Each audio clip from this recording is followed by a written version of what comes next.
Imekuwa ni kawaida kwa wasanii wengi kuweza kufungua home studio, wanakuwa nazo tu maskani kwao, wakijenga nyumba anakuwa na home studio, lakini pia kuna wengine sio home tu, tuseme tofauti wamekuwa wakiwa na studio yao pia. King Music pia wana studio yao, Wasafi Records pia wana studio yao, lakini kumekuwa kuna baadhi ya wasanii mmoja unakuta na studio yake binafsi, na hii imekuwa ni rahisi kabisa kwa msanii kutokea pale nchini Kenya, nikimaanisha Khaligraph Jones, mmoja kati ya wasanii ambao pia wanafanya poa kabisa kwenye industry kwa upande ule wa Kenya, lakini pia kwa upande wa Afrika Mashariki. Hakuna mtu ambaye pia kwa sasa hivi kwa hapa Tanzania ukiweza kumuuliza kuhusiana na swala la usanii wake bwana Khaligraph Jones atakuwa hamfahamu, kwa sababu ni moja kati ya watu pia ambao walishawahi kutoa diss kwa wasanii kutokea hapa Bongo na kuweza kuwapa challenge kidogo kwenye swala zima la hip hop, swala zima la kurap.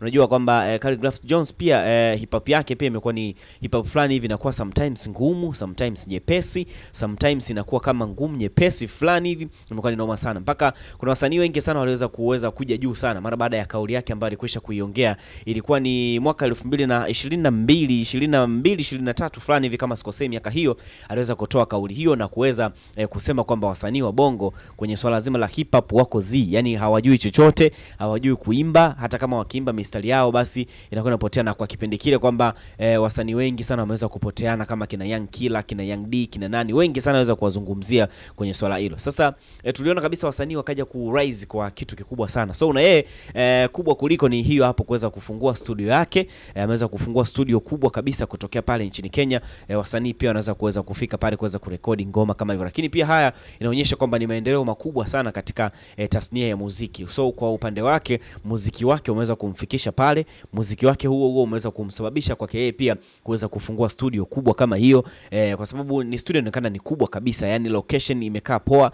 Tumeona pale kuna viti fulani hivi, lakini pembeni ukiangalia kwenye zile stickers amebandika picha zake. Tunaona kuna piano pale ya kutosha, sound good kabisa, computer nyingi sapi, lakini pia sehemu hata pia za kukaa. Unajua ukishafika studio pia ukishakuwa kuna producer, hata msanii kabla ya kuweza kuanza kuandika, kuanza kuimba, ni lazima kuna mwingine ana labda desturi ya kuweza kuandika. So kuna sehemu ya kuweza kupoa na kutulia kabisa. Nimependa ile setup yake ya ile studio yake ndani ilipokaa. Chini carpet fulani hivi imekaa kinyamwezi kinyama kabisa. Taa fulani ambazo zimekaa poa kabisa katika studio yake hiyo.